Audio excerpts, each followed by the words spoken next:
What is up, everybody? Happy Halloween.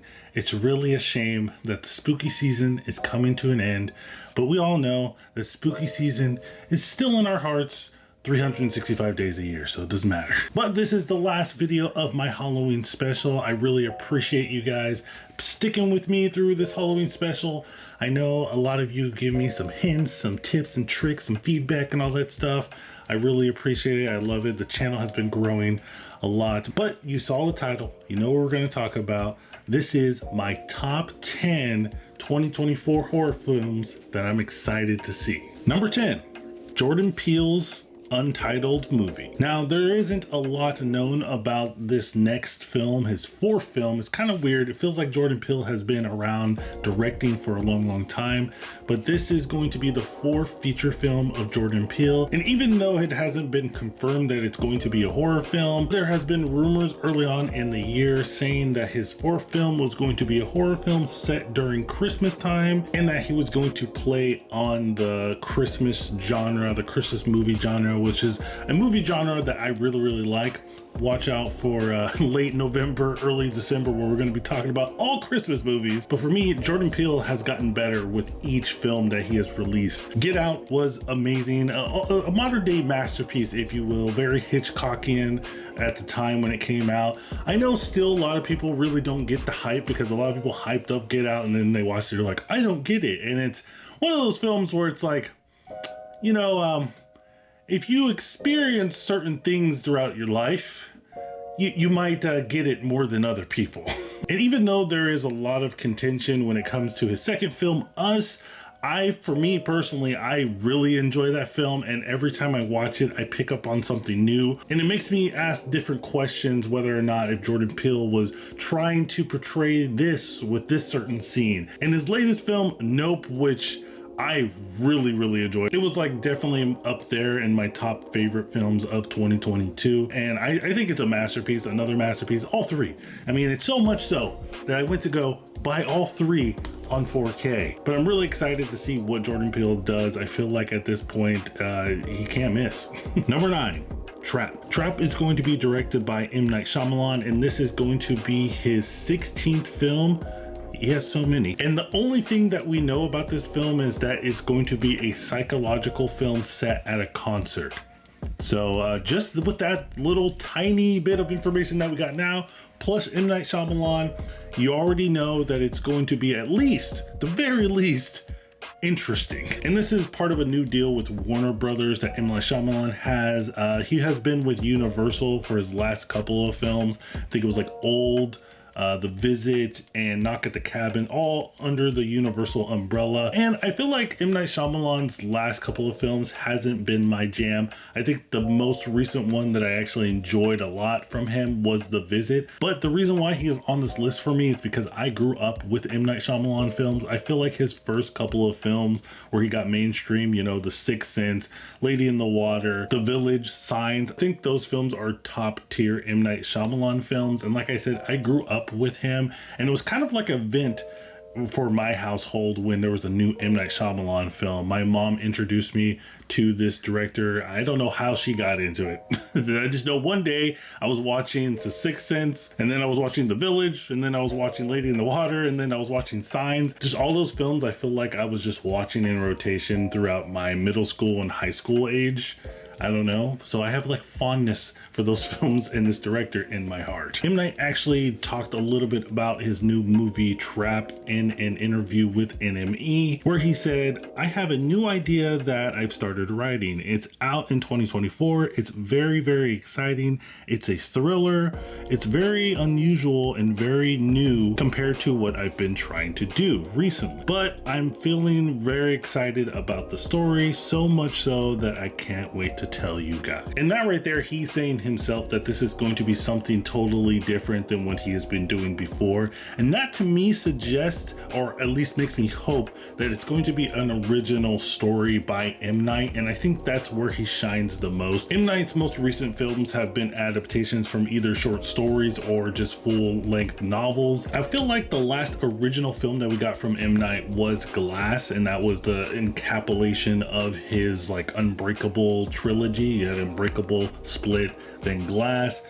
And I really want original M. Night Shyamalan back. So if we get that with Trap, I'm gonna be very, very happy. Number 8, Return to Silent Hill. James has been devastated after being separated from his soulmate and receives a mysterious letter that leads him back to the town called Silent Hill, where he hopes to find her. However, he discovers that the town has been changed by some unknown malevolent force, and as he delves deeper into the town, he finds terrifying figures, both familiar and unfamiliar. Doubting his own mental stability, he tries to comprehend reality and hopes to stay strong enough to rescue his beloved. Return to Silent Hill is directed by Christoph Gans, who directed the first Silent Hill film, which was amazing, by the way. If you haven't heard of the Silent Hill series before, it is a video game series by the publisher Konami, and it's very well known and held in high regard in the horror game community. And the first film, when it was released, I know a lot of people were really excited, and even though the critics didn't really appreciate it at the time, I feel like the fans really were drawn to the first Silent Hill film, so much so that it did really good at the box office, and we got a second film, Silent Hill Revelations, I think it's called. Yeah, the fact that I don't remember the exact name of that movie can probably tell you a lot. But I'm really excited that they're bringing back the original director from the first film, because that first film is so good, and I really think that it encapsulated a lot of Silent Hill at the time. I mean, that movie was like in the early 2000s, and now with the whole technology that we got now and all the CGI effects, I think this movie is going to be something special. Number 7. Smile 2. Smile 2 is going to be directed by Parker Finn, who also directed the first film. And I feel like Smile was a sleeper hit, at least for me, because I remember watching the trailers to Smile and I was like, dude, this is going to suck. Like, this is going to be a bad movie. And I like horror movies that they're so bad that it's good, but this one just looked too cheesy, and that it was going to take itself too seriously, that the so bad that it's good aspect of it is probably not going to be there. But I gotta say, I watched the film and I was like, okay, you know what? This is actually working for me. The concept that they put in here about like mental illness and trauma and how people deal with trauma, and then they mask it with a smile, I thought it was genius. It was like watching a band that you idolize for years and you finally get enough money to watch them live in concert, and they were just as good as you imagined.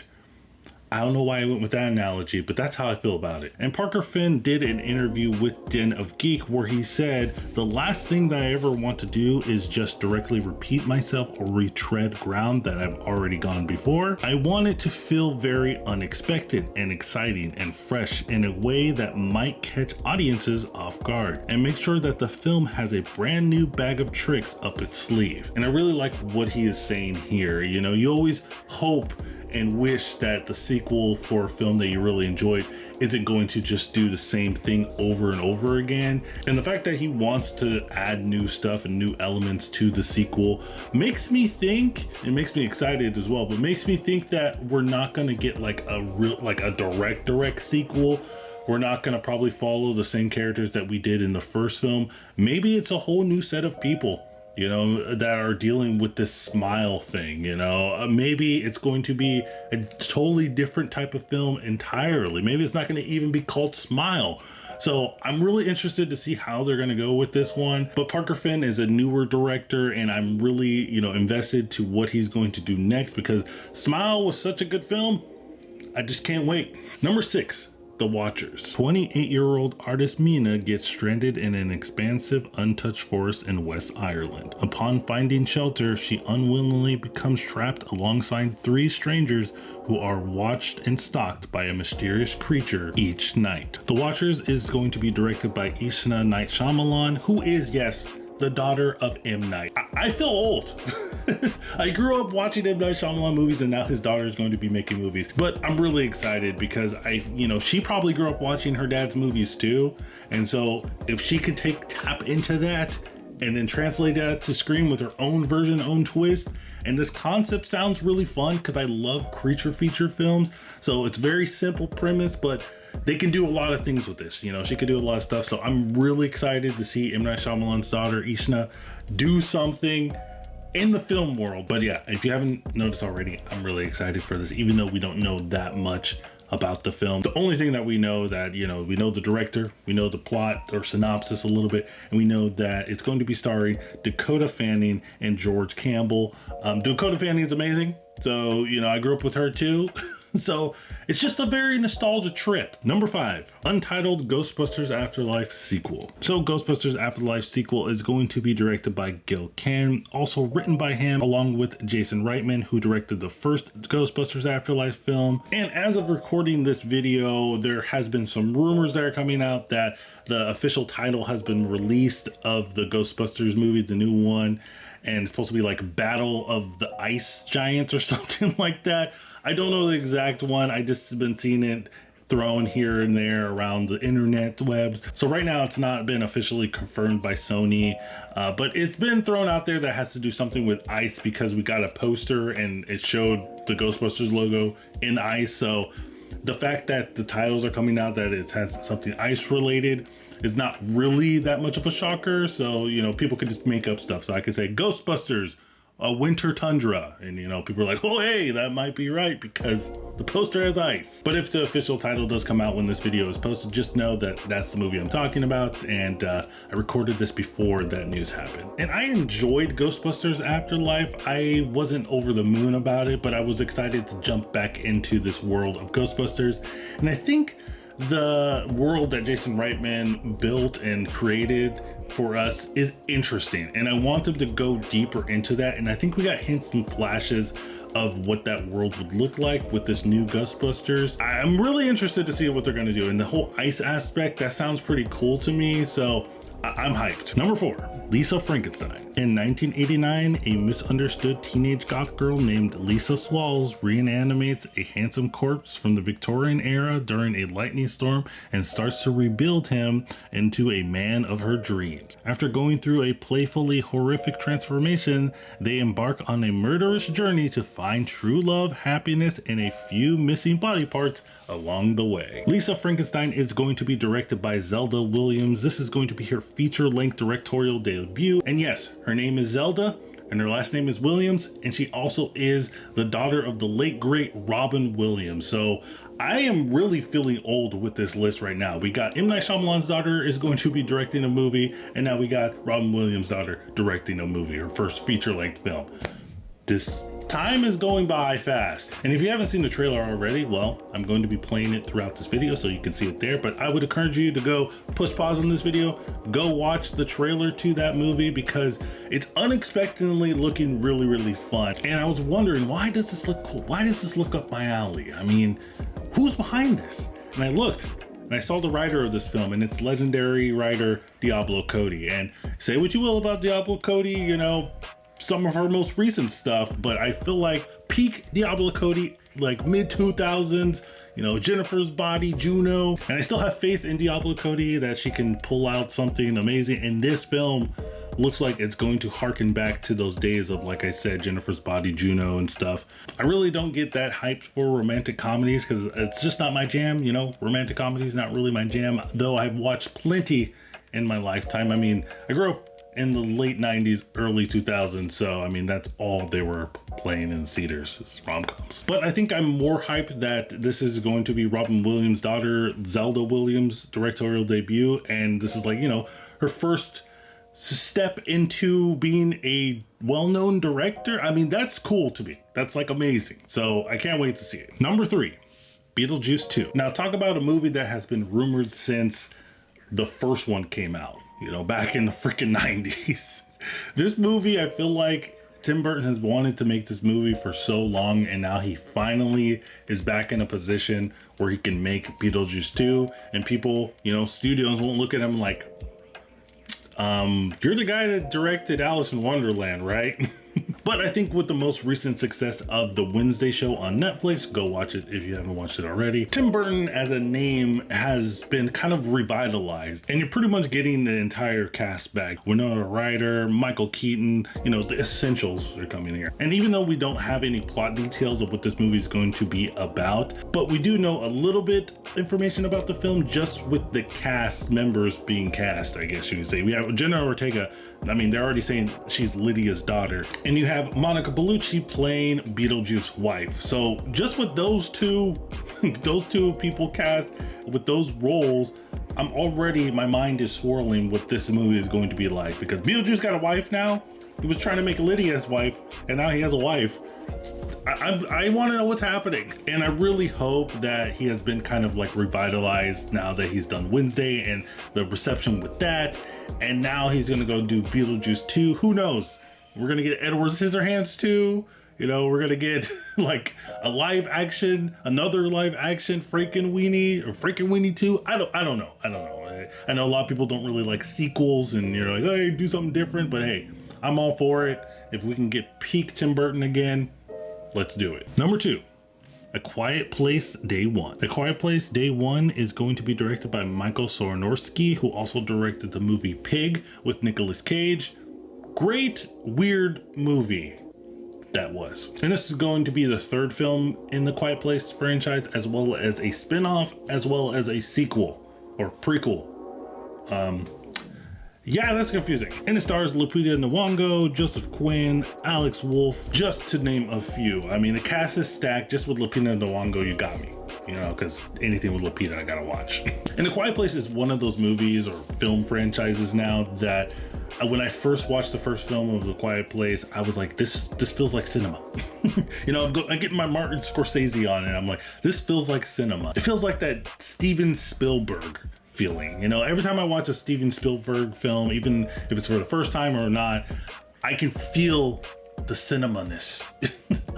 I can feel it coursing through my veins, and I'm like, this is a movie. This is an experience. And then when I watched The Quiet Place, that's the feeling I got. I was like, this is an original movie. You can just feel the passion coming out from everybody, you know, the producers, the writers, director, and all that stuff. Even with the sequel, The Quiet Place 2, I felt that in it too. And so I'm really excited to see what they're going to do with this third sequel, prequel, you know, spinoff they're gonna do. I just hope that we don't get like A Quiet Place out. And I think that this one, even though, you know, it's the third one in the franchise and they're trying to branch it out, they're probably going to do series and all that stuff. I just hope that it doesn't get too overwhelming, but I have a sneaky suspicion that it probably will. But you know me, I'm going to be here for it. I'm going to root for it. Number 1, Alien Romulus. Alien Romulus is going to be directed by Fede Alvarez, who directed 2013's Evil Dead, as well as the film Don't Breathe. So this is going to be the 9th film in the Alien franchise. And I feel like it's time. It's time. If you're going to do a reboot and you're going to be serious about it, now is the time. We got the reboot / sequel / next installment in the Predator franchise with the movie Prey, which I think is an amazing film. So I'm really crossing my fingers that we get something similar, you know, not similar storytell, but similar in the sense that the movie's actually gonna be good. And with the director attached to this film, I have hopes for it because I really loved Evil Dead 2013, and Don't Breathe, the first film, was really, really great too. But this film has been seeing a little bit of trouble because originally it was going to be released as a Hulu exclusive. Now, at the time when they announced that, people probably were like, oh man, this movie's probably not gonna be that good, because up until then, the original Hulu films haven't been that good. There has been some, you know, hits in there. I can think of like a movie called Run.